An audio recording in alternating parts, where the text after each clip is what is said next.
అందరికీ నమస్కారం. మొన్న 2 రోజుల పాటు సిఐటియు 13వ జిల్లా మహాసభలు ఘనంగా కంచరపాలెంలో జరిగాయి. ఈ మహాసభలకి మన జిల్లాలో ఉన్నటువంటి 44,000 సభ్యత్వానికి ప్రాతినిధ్యం వహిస్తూ 250 మంది అన్ని యూనియన్లు రంగాల నుంచి ప్రతినిధుల కింద హాజరయ్యారు. మహాసభలు 2 రోజుల పాటు జిల్లాలో కార్మిక వర్గం ఎదుర్కొన్నటువంటి సమస్యలు ఏవైతే ఉన్నాయో ఆ సమస్యలన్నీ చర్చించడం జరిగింది. అలాగే రాబోయే 3 ఏళ్ల కాలంలో జిల్లాలో ఎటువంటి కార్మిక సమస్యలు తీసుకోవాలి అని చెప్పి వాటి మీద కూడా మేము చర్చించి నిర్ణయాలు చేయడం అనేది జరిగింది. ముఖ్యంగా ఈ 3 ఏళ్ల కాలంలో విశాఖపట్నం స్టీల్ ప్లాంట్ ప్రైవేటీకరణకు వ్యతిరేకంగా పెద్ద ఎత్తున అనేక పోరాటాలు చేశాం. నరేంద్ర మోడీ గారు విశాఖపట్నం వచ్చిన 2 సందర్భాల్లో కూడా స్టీల్ ప్లాంట్ ప్రైవేటీకరణ ఆపాలని చెప్పి ఆయనకి నిరసన తెలియజేయడం జరిగింది. అలాగే జిల్లాలో చూసుకున్నప్పుడు ఈ కాలంలో అంగన్వాడీ 42 రోజుల పాటు దీర్ఘకాలం పాటు సమ్మె జరిగింది. మున్సిపల్ 17 రోజులు సమ్మె జరిగింది. సర్వశిక్ష అభియానం 23 రోజులు సమ్మె జరిగింది. వీటితో పాటు Asha, mid day meals, VOA, ఆర్పీలు, అలాగే అనేక సంఘాలు 7 హిల్స్ డిఫెన్స్ రంగంలోనూ పూర్ణ మార్కెట్ లో తోపుడు బల కార్మికుల సమస్యల మీద ఇలాగ కార్మిక వర్గం ఎదుర్కొన్నటువంటి అన్ని సమస్యల మీద ప్రైవేట్ హాస్పిటల్స్ లో, కార్పొరేట్ హాస్పిటల్స్ లో కార్మికులకి జీతభత్యాలు పెంచాలని, ఉద్యోగస్తులు కల్పించాలని అనేక సమస్యల మీద ఈ 3 ఏళ్ల కాలంలో ఆందోళనలు పోరాటాలు చేస్తాం. వీటన్నిటి ఫలితంగా ప్రభుత్వం తన దూకుడిని కాస్త తగ్గించగలిగాం. అలాగే భవిష్యత్తులో కార్మికులు ఏదైతే ఉన్నారో కార్మికులకు నష్టం చేసేటువంటి లేబర్ కోడ్స్ ఏవైతే ఉన్నాయో ఆ లేబర్ కోడ్స్ రద్దు చేయాలని, కనీస వేతనాలు 26,000 రూపాయల సాధన కోసం ఏదైతే గత ప్రభుత్వం ఉద్యోగస్తుల కాంట్రాక్ట్ కార్మికులను రెగ్యులేట్ చేస్తానని చెప్పి హామీ ఇచ్చిందో ఆ హామీల అమలు కోసం కూడా భవిష్యత్తులో కార్మిక వర్గాన్ని ఐక్యం చేసి పెద్ద ఎత్తున పోరాటాలు నిర్వహించడానికి కార్యక్రమాన్ని రూపొందించాం.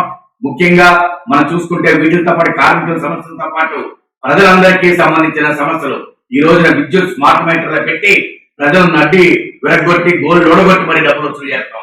కాబట్టి స్మార్ట్ మీటర్ రద్దు చేయాలని జిల్లా వ్యాప్తంగా కూడా మేము క్యాంపెయిన్ తీసుకోబోతున్నాం. రేపు అందులో భాగంగానే కార్మిక సంఘాలు, విద్యార్థి, యువజన, మహిళా సంఘాలన్నింటినీ కలిపి రేపు ఒక జిల్లా స్థాయి సదస్సు అనేది ఏర్పాటు చేస్తున్నాం. ఆగస్టు 5వ తారీఖు నాడు సిఎండి ఆఫీస్ దగ్గర విద్యుత్ స్మార్ట్ మీటర్లకు వ్యతిరేకంగా పెద్ద ఎత్తున మేము నిరసన కార్యక్రమాలు పిలిపించాం.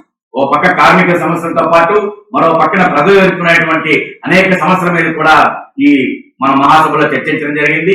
ఈ మహాసభల్లో ప్రారంభంగా గాని ముగింపు గాని సిఐటియు రాష్ట్ర ప్రధాన కార్యదర్శి గారు పాల్గొని అనేక సూచనలు, జిల్లాలో చేసిన పోరాటాలు, అనుభవాలు వాటన్నింటినీ కూడా చెప్పారు. భవిష్యత్తులో ఈ విశాఖపట్నం జిల్లా మహాసభలు ముగిసేయి విశాఖపట్నంలో అఖిల భారత మహాసభలు జరపాలని చెప్పి ఇప్పటికే నిర్ణయం చేశాం.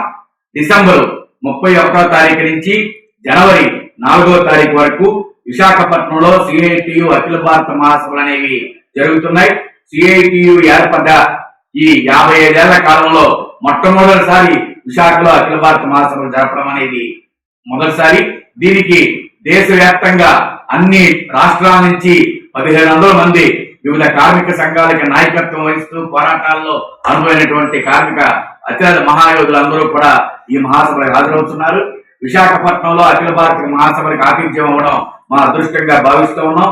కాబట్టి ఈ మహాసభల జయప్రదం కోసం కూడా మొత్తం కార్మిక వర్గంలో విస్తృతంగా ప్రచారం చేయాలి ఈ 2-3 నెలల పాటు అని చెప్పేసి కూడా నిర్ణయం చేశాం. అలాగే మహాసభల సందర్భంగా నరేంద్ర మోడీ అనుసరిస్తున్నటువంటి కార్మిక వ్యతిరేక విధానాల్ని, చంద్రబాబు నాయుడు తీసుకొస్తున్నటువంటి కార్పొరేట్ అనుకూల విధానాల్ని, వీటన్నింటినీ కూడా ప్రజల్లోకి తీసుకెళ్లాలని చెప్పేసి మేము తీర్మానం చేశాం. వీటితో పాటు దాదాపు మహాసభల్లో ప్రస్తుతం కార్మిక వర్గం ఎదుర్కొన్నటువంటి 35 సమస్యల మీద 35 అంశాల మీద మేము తీర్మానం చేశాం. స్టీల్ ప్లాంట్ ప్రైవేటీకరణ ఆపాలని, సొంత గనులు కేటాయించాలని, అలాగే కనీస వేతనం 26,000 రూపాయలు అమలు చేయాలని, అలాగే న్యూ కాంట్రాక్ట్ వర్క్ రెగ్యులేట్ చేయాలని, మహిళల మీద హింసను అరికట్టాలని, ఇటువంటి అనేక రంగాలకు సంబంధించిన తీర్మానాలు చేయడం జరిగింది. తీర్మానాల కాపీలన్నింటినీ కూడా మీకు ఇస్తాం. అలాగే చివరిగా రాబోయే 3 ఏళ్ల కాలానికి సంబంధించి నూతన నాయకత్వాన్ని కూడా ఎన్నుకోవడం జరిగింది.